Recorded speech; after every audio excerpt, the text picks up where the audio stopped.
Oui? C'est bon, Paul? Ah, c'est bon. Voilà. Alors donc, bonsoir. Merci d'être venu. Merci Antoine qui revient nous voir. Il y a donc un mois et demi, puisqu'il y a eu les vacances au milieu. Il va donc terminer son exposé que nous avons tous beaucoup apprécié, qui se trouve sur la faute à Rousseau, qui se trouve en vidéo. Le suivant, la suite ce soir, la conclusion se trouvera également grâce à Paul, que je remercie une fois de plus. Alors tout à l'heure, en s'amusant un petit peu entre nous, en préparant cette soirée, je lui disais, et puis à vous aussi qui étiez là, qu'évidemment son sujet, son thème est en plein cœur de l'actualité. Évidemment, vous savez tous ce qui s'est passé, bien sûr, je n'y reviendrai pas. Il y a quelque chose, quelqu'un qui a explosé en plein vol, une désintégration en plein ciel. On a réagi dimanche à 9h02. On a envoyé comme titre la chute de la maison Strauss-Kahn, avec une photo justement qui représentait une fusée qui se désintégrait en plein vol. Et on a pris 2-3 heures de précaution, par honnêteté intellectuelle, par précaution élémentaire. Il fallait attendre un petit peu, vérifier que tout ça, qui était quand même ahurissant, soit bien vrai.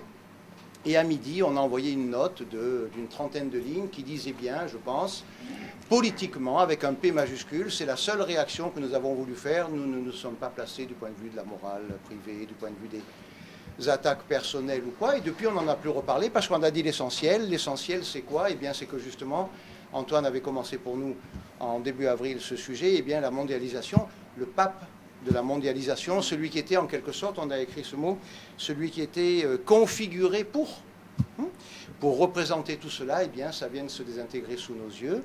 Alors voilà, donc ce sujet est évidemment en plein dans l'actualité, et c'est donc très bien que Antoine ait la gentillesse de revenir le traiter encore avec nous ce soir. Je vous rappelle que notre dernier café politique de l'année, Café Actualité, nous réunira pour la dernière fois cette fois-ci le 4 juin, donc dans 15 jours.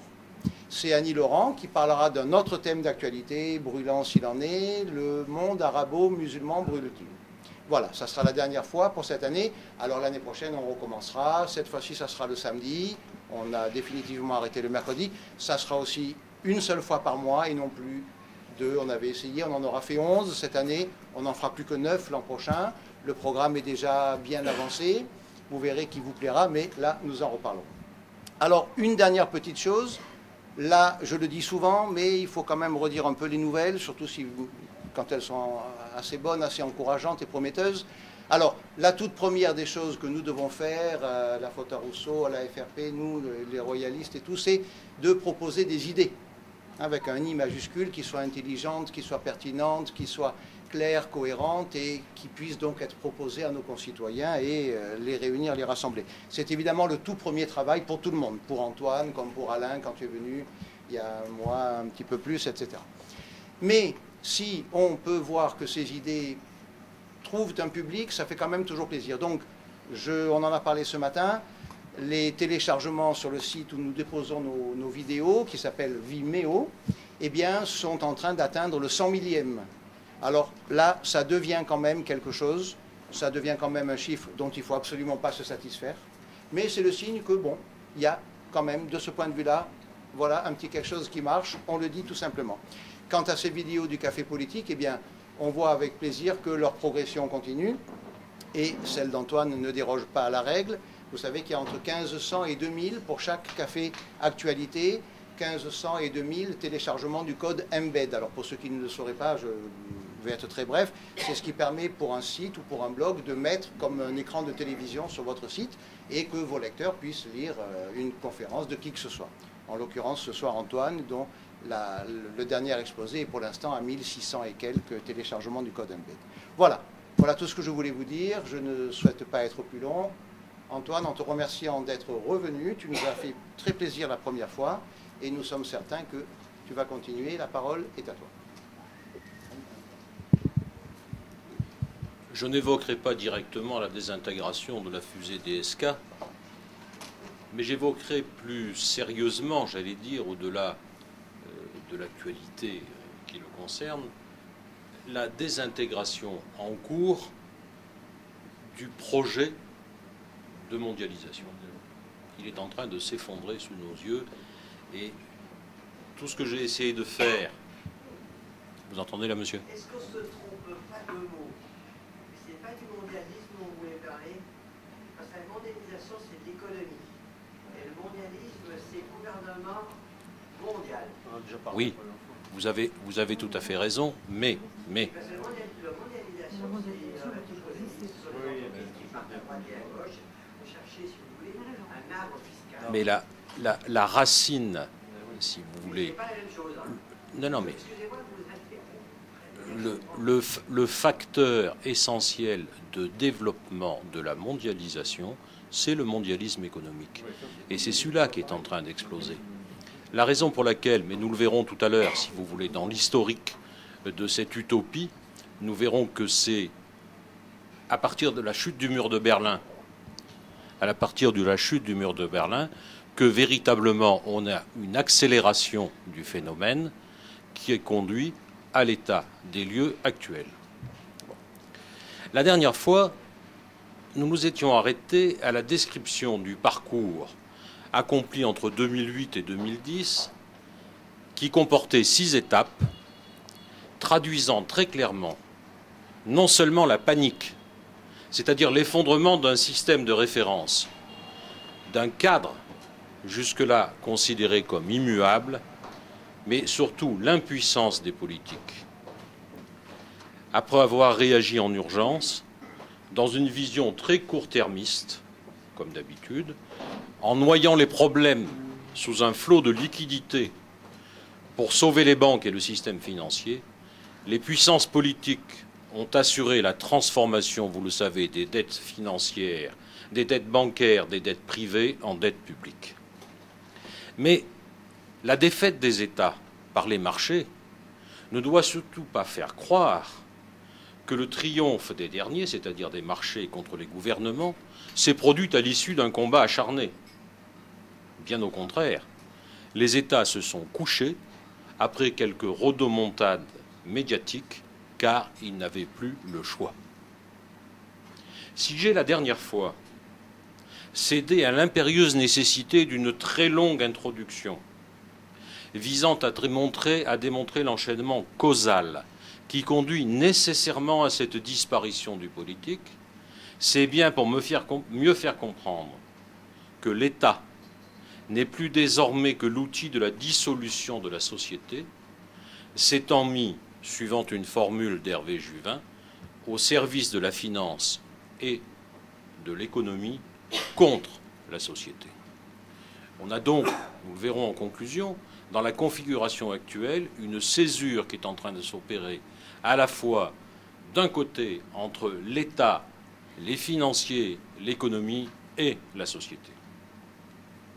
Désormais, l'ordre politique, ou du moins ce qu'il en reste en apparence, détaché de tout souci du bien commun, se contente d'encadrer la fuite en avant qui décompose la société.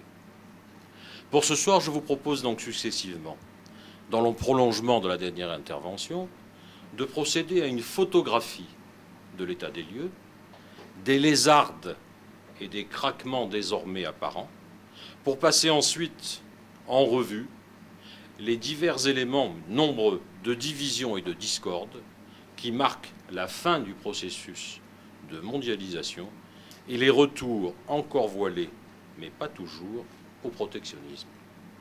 Puis nous verrons que ce qui est en train de se produire, c'est la fin d'un rêve, la fin d'une illusion, jusque-là partagée par presque tous, qui débouche sur une dissolution infinie, non seulement des sociétés, mais de tous les processus mis en place qui devaient nous conduire à la mondialisation heureuse. L'état des lieux. À écouter les discours officiels, nous devrions être rassurés. Tout va de mieux en mieux. Et chaque jour nous amène son lot de statistiques positives, ou du moins des chiffres moins mauvais qu'attendus. Et puis, regardez malgré tout, comme les résultats des entreprises sont bons, du moins ceux des entreprises du CAC 40. Bref, on s'enthousiasme en contemplant des mirages, et les bons résultats effectifs mais provisoires des entreprises masquent le désastre macroéconomique. En fait, rien de ce qui a déclenché la crise n'a été résolu. Si nos dirigeants et nos dirigeants sont engagés dans une fuite en avant qui les empêche de regarder en arrière. Quant à l'Europe, suivant les propos savoureux d'Hubert Védrine, elle représente, dit-il, une accumulation de décisions sur un ensemble gélatineux qui n'a plus de pensée propre et n'arrive pas à se mettre d'accord pour se faire respecter et qui devient, en somme, l'idiot du village global.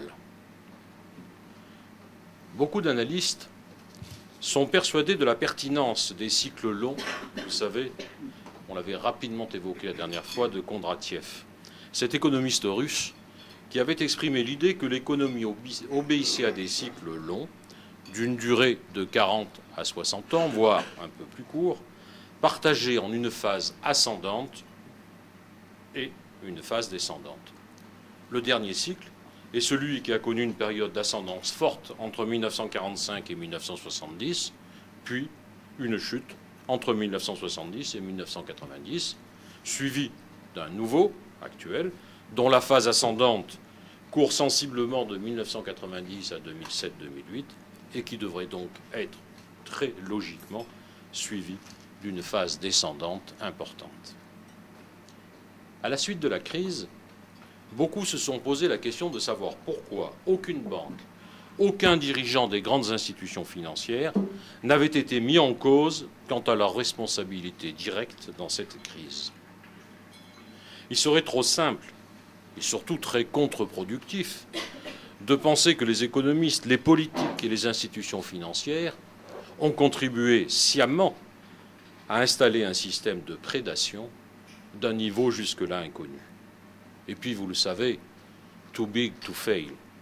Les établissements bancaires et financiers sont trop grands, trop complexes, et leur faillite nuirait à l'ensemble du système, présentant ainsi un risque de contagion majeur.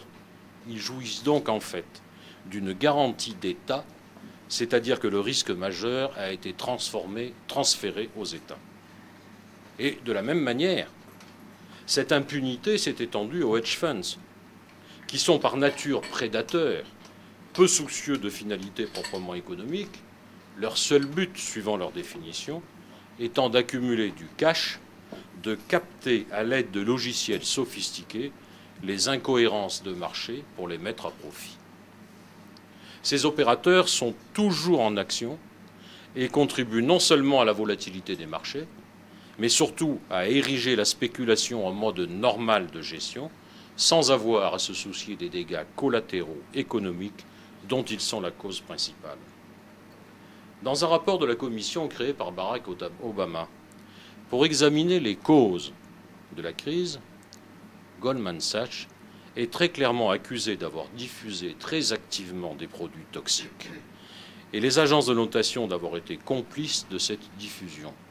En effet, à la fin de l'année 2007, cette institution financière, que certains appellent Goldman Sachs, a vendu à bon nombre de ses clients des produits dérivés assis sur des perspectives de progression des marchés immobiliers, alors qu'au même moment, la banque, agissant pour son compte propre, jouait les marchés immobiliers à la baisse. Et puis, bien sûr, pour en revenir à l'Europe, il y a la Grèce dans l'actualité.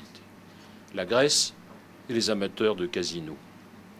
Le jeudi 19 mai, avant-hier, les taux longs grecs approchent 16%. Et le débat fait rage sur une éventuelle restructuration. La Commission de Bruxelles et la Banque centrale européenne ont en la matière des avis radicalement divergents. Les politiques sont coincés. Ils sont obligés de continuer leur politique de soutien à la Grèce pour la bonne et simple raison, nous le verrons tout à l'heure, que leurs établissements financiers sont trop engagés dans la dette grecque. Ils ne peuvent pas abandonner la Grèce en cours de route. C'est impensable. La fuite en avant s'organise. Donc, les taux grecs à 10 ans sont montés à 16% et les taux à 2 ans à près de 25%. Patrick Jacques, stratégiste obligataire chez BNP Paribas, déclare « Il semble que les investisseurs vendent leurs obligations grecques à long terme pour se recentrer sur du court terme. Et ajoute, ils sont toujours optimistes, la Grèce ne devrait pas se retrouver en défaut de paiement, car un accord est en bonne voie. Les obligations à 2 ans redeviennent très intéressantes, vu les taux d'intérêt faramineux qui sont proposés. Pourtant, acheter du papier court constitue un pari risqué, et même un coup de poker avec une paire de 2.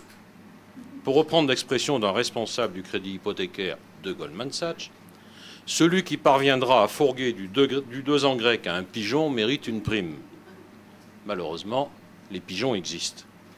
En fait, la Banque centrale européenne reste fermement opposée à une restructuration, y compris à un rééchelonnement des emprunts du pays qui est baptisé restructuration douce, estimant que cela conduirait inévitablement à l'effondrement du système bancaire grec et pourrait affecter par ricochet l'ensemble de la zone euro. Le chef économiste de la BCE a même laissé entendre qu'une telle opération pourrait pousser la Banque centrale à refuser les obligations grecques comme garantie, privant ainsi ces banques de liquidités. Du côté espagnol, les taux à 10 ans se sont un peu tendus, à 5,4%, tandis que le rendement des obligations allemandes à 10 ans est quasi stable, à peine supérieur à 3%.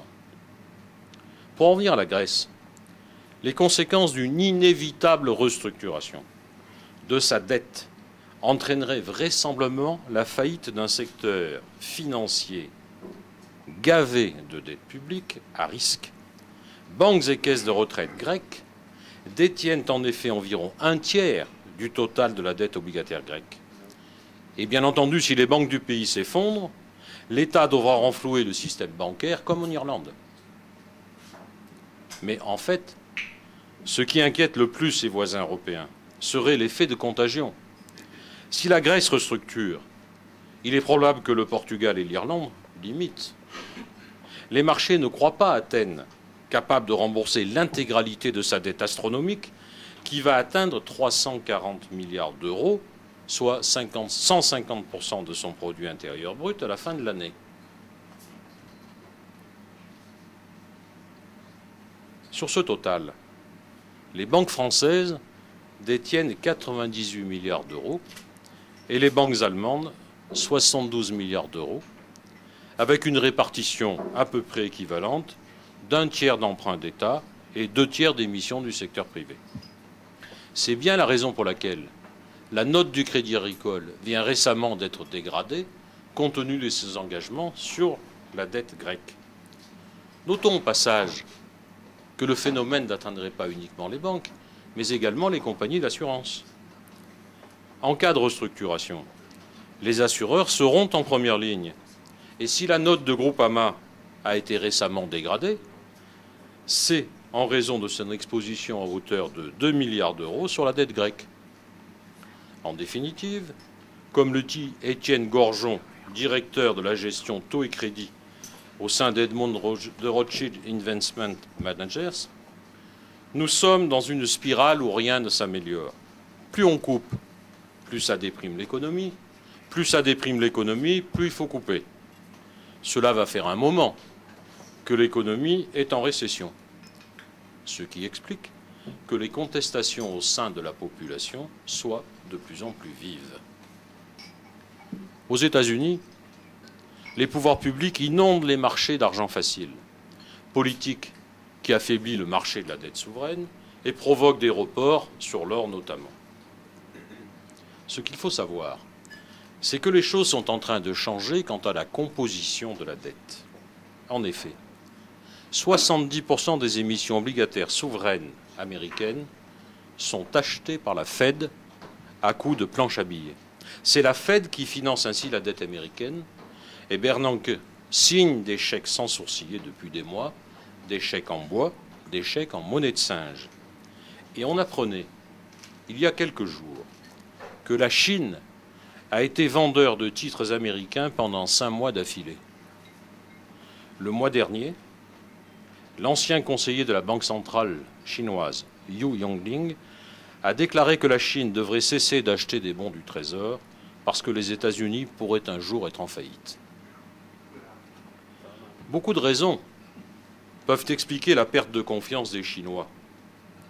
Et notamment le fait que le dernier accord, qui a permis d'éviter une paralysie du gouvernement américain, incapable de payer ses fonctionnaires sans une augmentation du plafond de la dette, et qui s'est traduit par les plus importantes coupes budgétaires de l'histoire des États-Unis, coûtera en fait 3,2 milliards de dollars de plus dans les mois à venir. Pourquoi ? Parce que l'accord comprend à la fois une réduction de 4,4 milliards des programmes civils, mais une augmentation de 7,5 milliards des programmes militaires. On notera à cet égard que si la quasi-totalité des pays européens rognent sur leur budget militaire, ça n'est pas le cas des États-Unis. Le poids du billet vert est de plus en plus ouvertement contesté sur la scène internationale. D'ailleurs, un rapport de la Banque mondiale affirme que son hégémonie disparaîtra avant 2025. Les Chinois et les Brésiliens se sont récemment rencontrés pour évoquer le remplacement du dollar. La perte de confiance se généralise. Peu à peu, les opérateurs abandonnent la devise américaine au profit d'autres monnaies ou des matières premières. Car la composante de la dette américaine, abyssale, toujours croissante, est encore plus inquiétante que la simple dette souveraine, même additionnée de la dette privée, car il faut y ajouter celle des municipalités et des États fédérés, dont certains sont en quasi-faillite. En fait, tout le monde est prisonnier du système et du mode de fonctionnement par fuite en avant accéléré, puisque la plupart des institutions financières ont accumulé des titres qui offraient des spreads, c'est-à-dire des différences de taux élevées, espagnols, portugais, grecs, irlandais, au détriment des autres. Nul ne sait donc dans combien d'actifs, dans combien de fonds en euros les émissions des pays du Club Med comptent. La question posée par la crise à venir porte donc sur les modalités d'échelonnement, renégociation, aménagement divers, bref, cavalerie, sur les modalités qui permettent de repousser, dissimuler, masquer la vérité. Pour terminer, et toujours dans l'ordre de l'escroquerie, Allied Irish Bank a annoncé mercredi 18 mai son intention de lancer une offre de rachat de ses titres qui force les créanciers à les apporter. La facture est salée. La banque ayant dévoilé son intention de lancer une offre de rachat sur 18 dettes libellées en dollars, en euros ou en livres, s'adressant à tous les porteurs de ce type de dettes, y compris les Américains, et ceux basés aux États-Unis, la proposition de l'établissement financier prévoit un prix de rachat représentant 25% du nominal sur 8 des lignes obligataires, 22,5% sur 3 lignes et 10% sur les 7 autres. Dans cette dernière catégorie de prix, il sera offert par exemple 100 € pour chaque montant nominal de 1 000 €. Le ministre des Finances, Michael Noonan, a affirmé qu'il s'agissait là d'une transaction raisonnable, rappelant que sans l'aide gouvernementale, l'institution aurait été insolvable, sur quoi il a d'ailleurs raison. Les créanciers n'ont guère le choix, puisque comme la banque Anglo-Irish l'avait fait, Allied Irish Bank va inclure des clauses qui lui permettront de rembourser à 1 centime d'euro pour 1 000 € de nominal ceux qui ne souscriraient pas à l'offre. Bien entendu, les investisseurs new-yorkais détenteurs de 3 des dettes subordonnées de la banque concernées par l'offre ont saisi la Haute Cour de justice pour contester la modification unilatérale des termes de la dette de la banque. And so on, a-t-on envie de dire. Ce qui est sûr, c'est que la grande caractéristique actuelle du marché, sur laquelle pèsent de nombreuses épées de Damoclès, peut se résumer de la manière suivante: imprévisibilité, volatilité. Personne ne peut faire de prévision. Avant de terminer ce bref chapitre, que l'on pourrait allonger à l'infini, il n'est pas inutile de se pencher sur une note datant du 6 janvier 2011 du site Polemia, intitulée « Islande qui rit, Irlande qui pleure ». L'économie islandaise a progressé de 1,2% et la reprise devrait se confirmer en 2011. Le pays sort d'une profonde récession, imputable aux dirigeants de ses principales banques qui ont provoqué l'effondrement du système financier local au mois de septembre 2008. À l'instar de l'Irlande, dont les banques se sont également livrées aux pires excès, l'Islande a vu son PIB reculer d'environ 11%, mais dans un contexte d'inflation qui entraîne une dévaluation de ses emprunts. L'Irlande, elle, est soumise au régime déflationniste de l'Union monétaire européenne qui alourdit le poids de sa dette. Le déficit budgétaire islandais atteindra 6,3% en 2010 avant de laisser place vraisemblablement à un excédent. Par contre, celui de l'Irlande s'établira à 13% et même 32% si on inclut le renflouement des banques et ne devrait guère s'améliorer en 2011. Les Islandais sont sortis de l'ombre, estiment le Fonds monétaire international en saluant la capacité de leur gouvernement à préserver le précieux modèle nordique de protection sociale. L'endettement culminera à 115% du PIB avant de descendre à 80% en 2015, tandis que celui de l'Irlande s'aggravera durant les 3 prochaines années jusqu'à 120%. Le président islandais a fait grincer des dents à Bruxelles en mettant le redressement plus rapide de son pays sur le compte de son refus de rembourser ses créanciers, pour la plupart étrangers.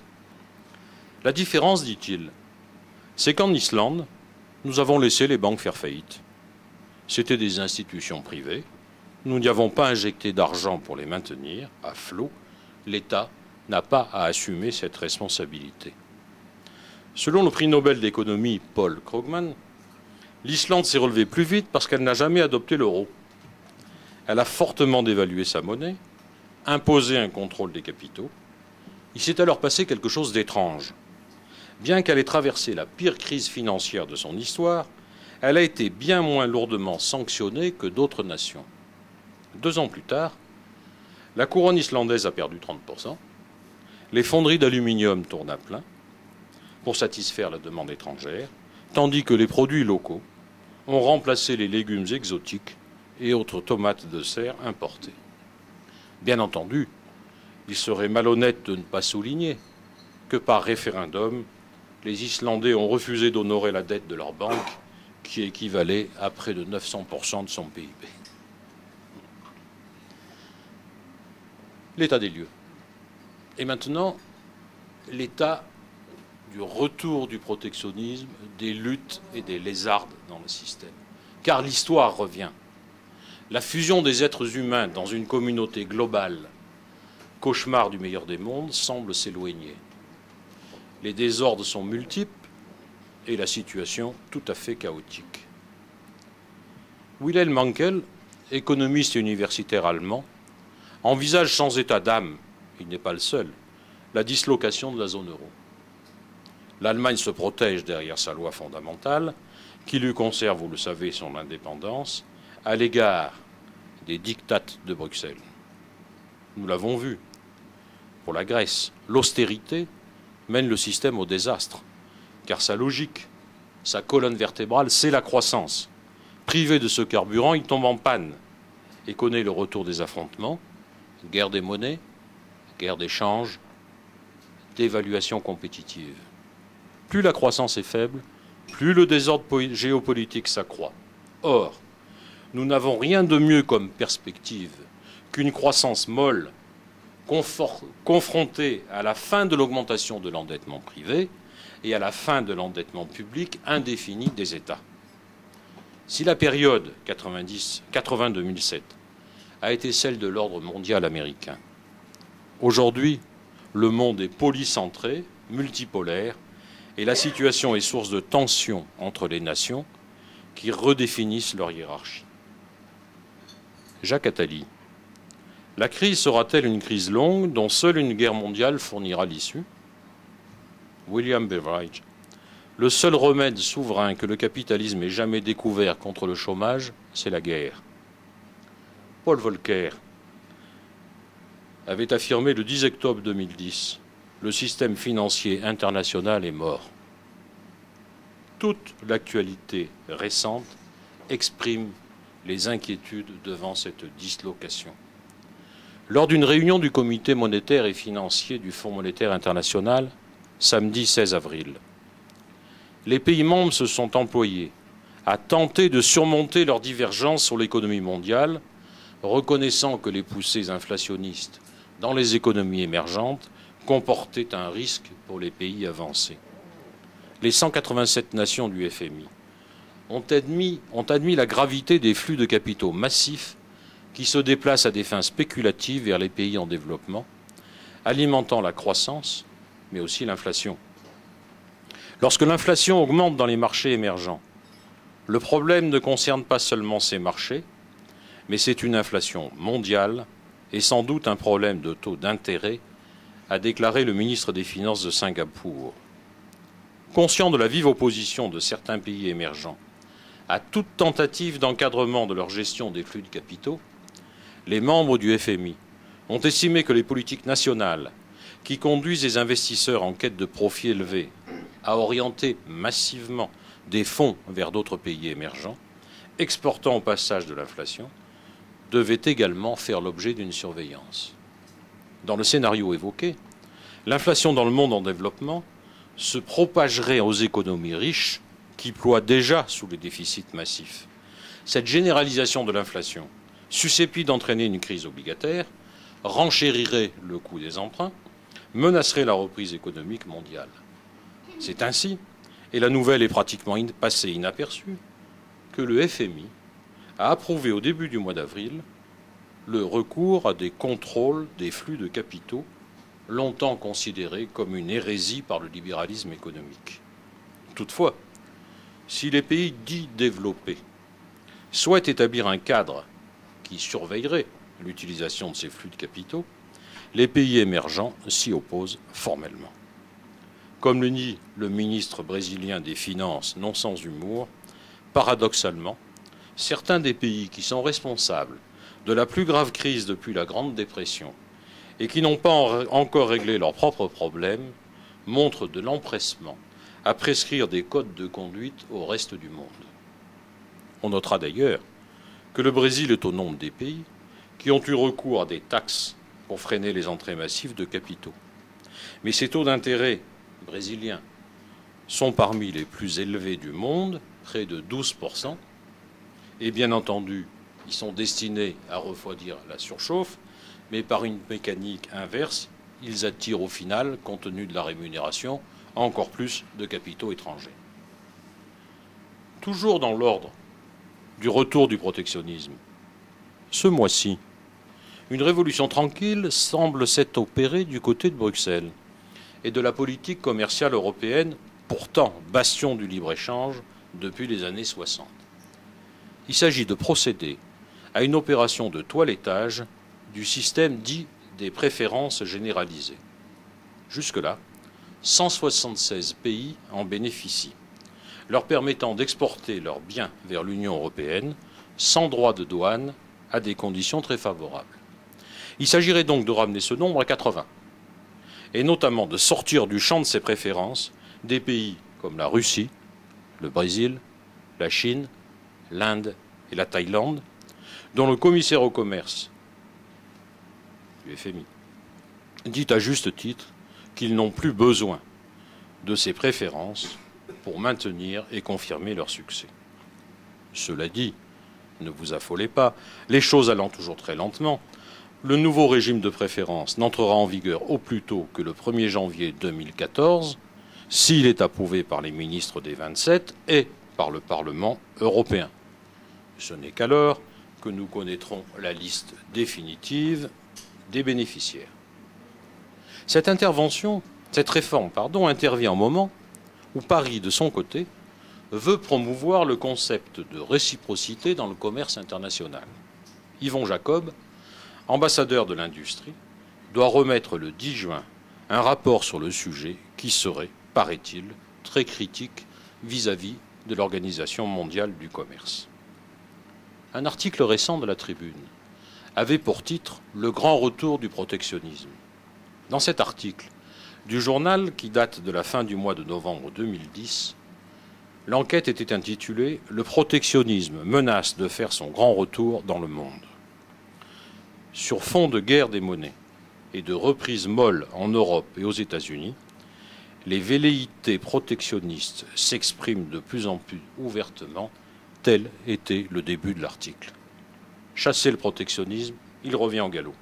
Pourtant, 1 an et demi plus tôt, lors du G20 de Londres, les premières puissances économiques de la planète s'étaient engagées résolument contre toute forme de protectionnisme. Aujourd'hui, c'est le chacun pour soi. Du côté des États-Unis, en faisant tourner la planche à billets, la Réserve fédérale fait plonger le dollar et inquiète de nombreux pays émergents. Si les tensions sur les questions de change s'accroissent, il y a des signes inquiétants que cela pourrait tourner au protectionnisme, avait déclaré le ministre sud-coréen des Finances. Mais en Europe, le patriotisme économique, suivant une expression qui avait été lancée en 2005 par Villepin, est également de retour. C'est ainsi que la commande de train à l'allemand Siemens par Eurostar a suscité une levée de boucliers en France, tandis que les vues de l'espagnol ACS sur le géant allemand du BTP Hochschiff ont suscité des réactions inverses à Berlin. Quant à la guerre des monnaies, le numéro 3 de la Banque centrale européenne, Jürgen Stark, déclare « Il faut empêcher coûte que coûte les fluctuations des monnaies de dégénérer en course à la dévaluation qui serait fatale car elle déboucherait sur du protectionnisme. » Si dans cette guerre des monnaies, tout le monde montre la Chine du doigt, qui résiste aux appels en vue d'une réévaluation du yuan, personne n'ose accuser les États-Unis de dumping monétaire. Or, chacun sait bien que le retour systématique à la planche à billets, baptisé quantitative easing, lamine la monnaie qu'elle imprime. Pour l'heure, l'économie mondiale semble s'articuler en 3 blocs. Europe, États-Unis, pays émergents. D'un côté, c'est-à-dire États-Unis-Europe, auquel il faut rajouter le Japon, on pointe du doigt la non-convertibilité du yuan. De l'autre, c'est-à-dire autour de la Chine, de la Russie et du Brésil, on pense que les fluctuations de change viennent en fait des flux de capitaux colossaux issus des États-Unis. Pour Patrick Artus, on ne parviendra à rééquilibrer l'échange que si on obtient en parallèle des États-Unis de restreindre leur politique monétaire et de la Chine d'ouvrir vraiment son marché intérieur. Mais, ajoute-t-il, cela est totalement irréalisable. Pourtant, les pays asiatiques et les pays d'Amérique latine redoublent d'efforts pour contenir les entrées massives de capitaux étrangers. C'est ainsi que le gouvernement thaïlandais a imposé une retenue à la source de 15% sur les plus-values et les revenus des intérêts des investissements étrangers sur la dette souveraine, afin d'empêcher une appréciation supplémentaire du baht, la monnaie thaïlandaise, qui a gagné plus de 11% entre le mois de janvier 2010 et le mois d'octobre de la même année. De son côté, de la même manière, le Brésil a décidé de doubler à 4% la taxe sur les achats d'obligations brésiliennes par les investisseurs étrangers, afin d'éviter l'appréciation des réals. L'Inde étudie des mesures destinées à maîtriser les fluctuations spéculatives. Le monde est ainsi l'objet d'un profond déséquilibre, coupé en deux. D'un côté des pays émergents en forte croissance, de l'autre des économies développées, engluées dans une croissance molle, le chômage et des niveaux d'endettement élevés. Résultat naturel, les capitaux prédateurs en quête de rendement affluent vers les pays émergents. Dans la guerre que se livrent Boeing et Airbus, une sénatrice de l'État de Washington a déclaré que le contrat géant des ravitailleurs de l'US Air Force devait être attribué à Boeing et non à son concurrent européen. Il faut, dit-elle, créer des emplois aux États-Unis et non en France. Pour en revenir à la France, on évoque à nouveau le principe de la TVA sociale qui améliorerait la compétitivité des produits fabriqués en France, en renchérissant le prix des importations. Or, il s'agit bien là d'une mesure protectionniste, puisque si on augmente la TVA, et si on baisse parallèlement les cotisations sociales, donc le coût du travail, on favorise l'emploi et on favorise en réalité nos produits. Il s'agit en fait d'une forme particulière de dévaluation compétitive. Et puis, on a beaucoup parlé dans un autre domaine des accords de Schengen. Après les difficultés rencontrées entre la France et l'Italie, la France avait demandé, au milieu du mois d'avril, à ses partenaires européens d'ouvrir une négociation sur une réforme éventuelle du traité de Schengen. Mais Claude Guéant, poursuivant la fuite en avant, déclarait « La France veut défendre Schengen. C'est un acquis essentiel de l'Union européenne. Nous ne voulons pas moins d'Europe, mais plus d'Europe. » Bref, en définitive, il ne se passera pas grand-chose, si ce n'est qu'une gouvernance plus souple sera mise en place et que la libre circulation des personnes au sein de l'espace Schengen ne sera pas remise en cause, le traité devant simplement être adapté à la marge. Encore faut-il savoir que cette réformette doit être adoptée au Parlement européen, ce qui peut prendre plusieurs mois, et que les eurodéputés se prononcent déjà pour un refus ou leur réserve vis-à-vis d'un retour, même provisoire, au contrôle des frontières. Quelques jours plus tard, émotion. Le Danemark prétendait rétablir au plus vite des contrôles permanents à ses frontières intra-européennes avec la Suède et l'Allemagne. La Commission a réagi immédiatement et le président José Manuel Barroso a mis en garde les gouvernements européens contre les dérives populistes et la tentation de faire cavalier seul. Il est temps, a-t-il dit, d'étouffer dans l'œuf ces mauvaises tendances. Rappelé à l'ordre, le Danemark se contentera de contrôles douaniers ponctuels. Mais, vous le voyez, les tentations, les tentatives protectionnistes sont bien là, et le signe de plus en plus évident du rêve fracassé de la mondialisation heureuse. La fin des illusions. L'utopie mondialiste est un vieux rêve. Il ne s'agit pas ici d'en faire la genèse, mais tout simplement de fixer quelques repères. L'abbé de Saint-Pierre, il y a déjà fort longtemps, avait élaboré un système de paix perpétuelle et d'instauration d'un gouvernement mondial. Adam Smith avait proclamé la venue de la République mercantile universelle. Emmanuel Kant prophétisait cette même République universelle sous l'empire de la raison. Condorcet annonçait la future République des sciences. Sans oublier Victor Hugo, qui voyait la diversité comme l'antithèse de l'unité. Au XXe siècle, on voit s'accentuer le mouvement qui conduit les sociétés humaines vers l'unification, vers les États-Unis du monde. C'est bien dans cette perspective que sera d'ailleurs créée la Société des Nations. Puis plus tard, après la Deuxième Guerre mondiale, l'Organisation des Nations Unies. Le mondialisme, ou l'idée de l'unification politique du monde, trouvera un appui très fort dans la démocratie chrétienne. En particulier chez Marc Sangnier, Mounier, Luigi Sturz et Jacques Maritain, qui contribueront à développer l'idée d'une éthique mondiale et d'une paix internationale assurée par l'unification politique du monde. Rappelons-nous d'ailleurs que les grands fondateurs de l'idéologie européenne sont presque tous issus des rangs de la démocratie chrétienne, qu'il s'agit de Robert Schuman, de Konrad Adenauer, d'Alcide de Gasperi en Italie et de tant d'autres. À l'issue de la Deuxième Guerre mondiale et des grands massacres du siècle, l'idée reprend forme. Mais elle mute et se présente cette fois sous un jour nouveau avec le triomphe progressif de l'économisme sous sa forme libérale.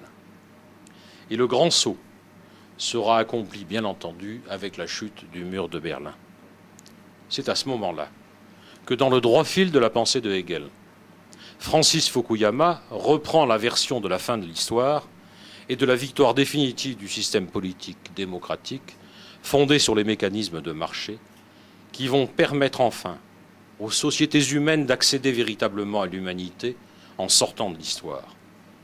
L'État universel et homogène effacera le passif des contradictions antérieures et viendra satisfaire les besoins des consommateurs citoyens.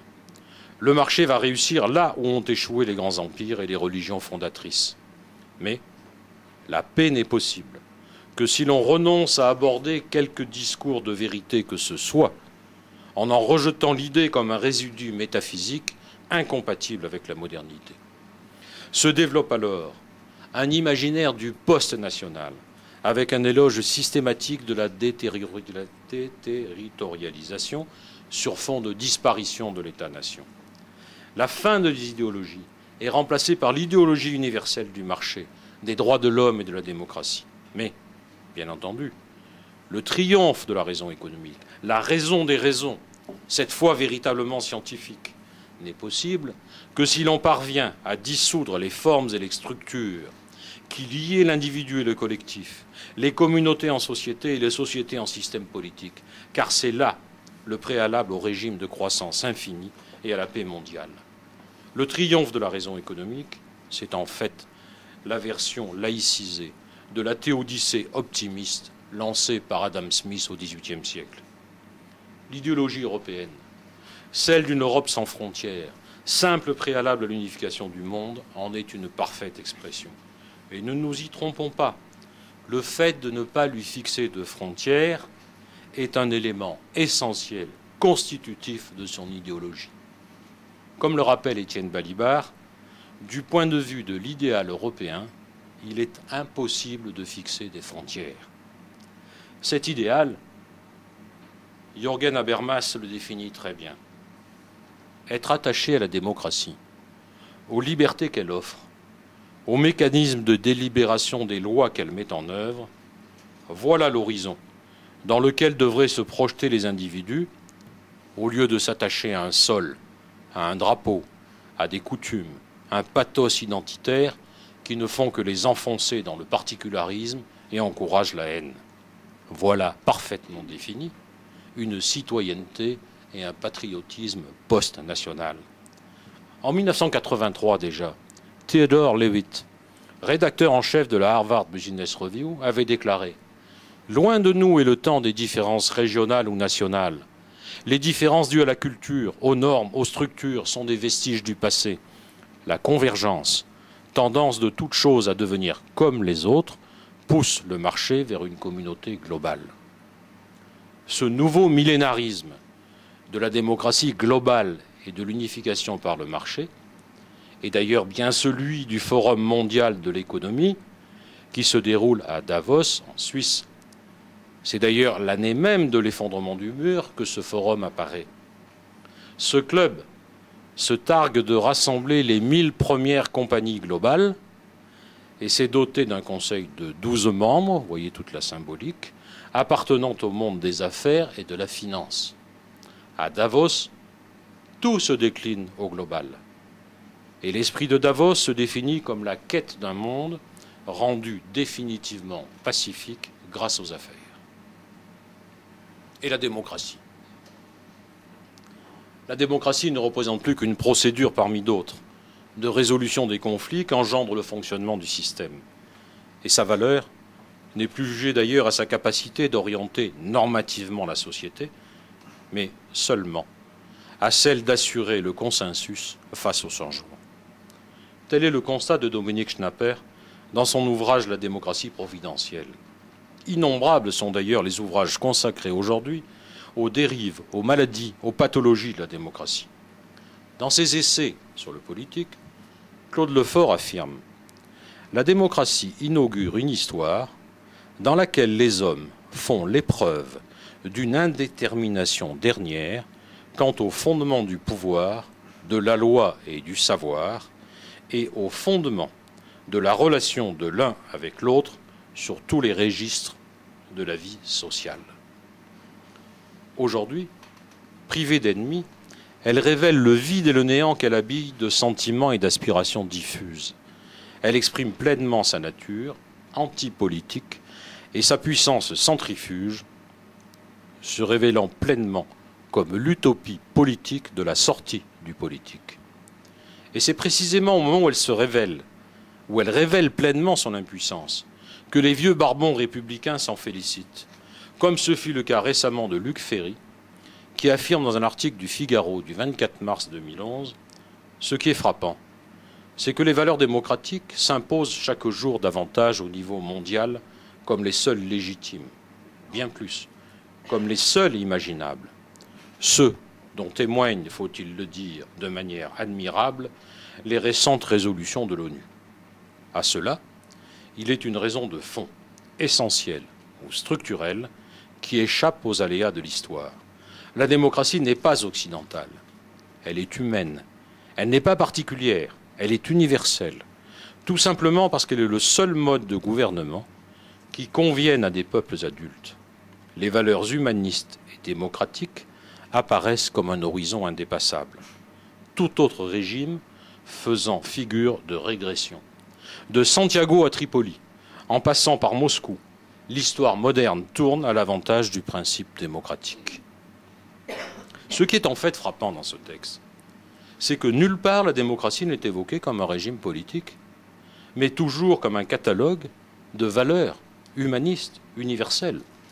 Pour le reste, et sans vouloir s'étendre trop sur ce caractère évanescent de la démocratie, on notera les propos de Cynthia Fleury, qui revient sur les pathologies de la démocratie, titre de l'un de ses ouvrages déjà anciens, dans laquelle, à son tour, elle donne de la démocratie une définition impalpable. Car, nous dit-elle, c'est à la fois une expérience vécue et une aspiration. Cynthia Fleury nous propose donc un aggiornamento de la démocratie pour arriver enfin à dépasser ses pathologies et parvenir à son épanouissement. Les démocraties modernes, dit-elle, doivent permettre l'épanouissement des individus. Au milieu de beaucoup de niaiseries, elle a le mérite d'expliquer que l'état de démocratie n'est pas un état naturel et qu'en l'absence d'action positive visant à le faire évoluer, à le faire grandir, il se dégrade et il meurt. Du côté des économistes et des libéraux, il semble bien qu'après avoir utilisé la démocratie comme cheval de Troie de leur emprise sur le monde, ils songent sérieusement à s'en débarrasser. D'ailleurs, lorsqu'en juillet 1973, David Rockefeller, président de la Chase Manhattan Bank, lance la commission trilatérale, un rapport commandé à un groupe d'experts, comprenant le français Michel Crozier, l'américain Samuel Huntington et le japonais Watanuki, sur la gouvernabilité des démocraties occidentales, s'ouvre précisément sur la question des démocraties en affirmant « Les démocraties occidentales sont ingouvernables. Les facteurs de déstabilisation se multiplient. Il ne s'agit pas d'une simple crise conjoncturelle, mais bel et bien d'une crise structurelle. Les trois auteurs n'y vont pas par quatre chemins. Plus un système est démocratique, plus il est exposé à des menaces intrinsèques.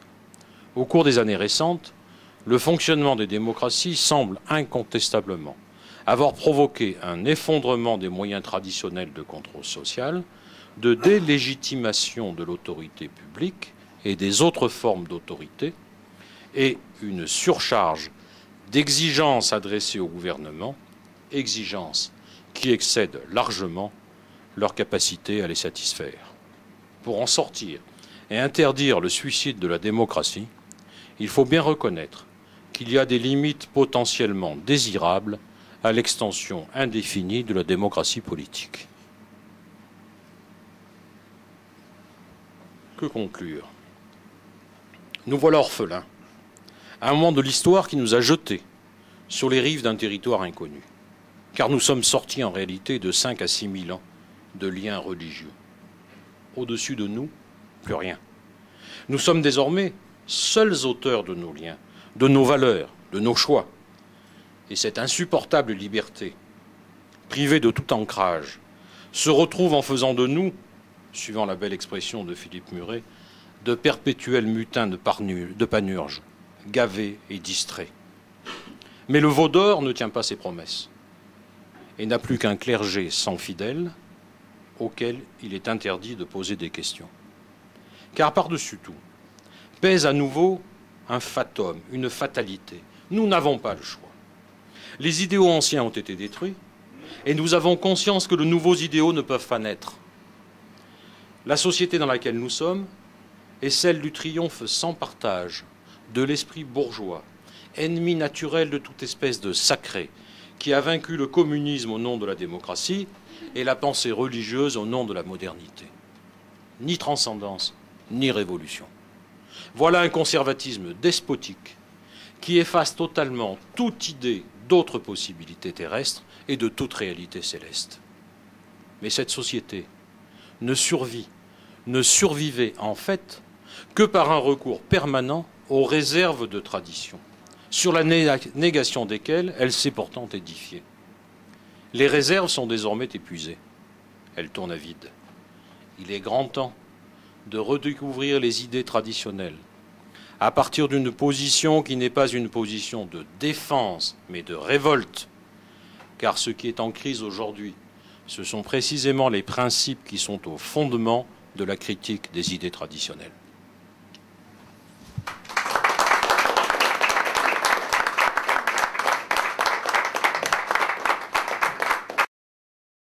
Intelligent. Et est-ce qu'il est possible de faire en sorte de s'apercevoir que cet homme qui est l'un des plus grands écrivains